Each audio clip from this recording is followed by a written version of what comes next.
పైకి వెళ్ళేవాడికి పాతాళం అడ్డం ఏమిటి?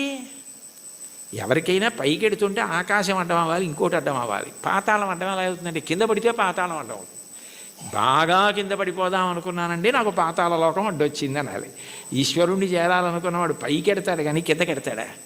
అంటే ఒకవేళ ఓ తప్పు చేసి కిందకి వెళ్ళిపోయినా ఈశ్వరుడు వాడిని ఏం బాధ పెట్టడు. వాణ్ణి మళ్ళీ పైకెత్తే పూచి ఆయనే తీసుకుని పైకెత్తుతాడు. అందుకని పాతాళం అవడం అవదు, కింద పడ్డా కూడా వాడికి. అంత కింద పడ్డా అంత పైకి ఎక్కుతాడు. దానికి ఉందా అంటే ఉంది. ఉదాహరణ బలిచక్రవర్తే ఉన్నాడు.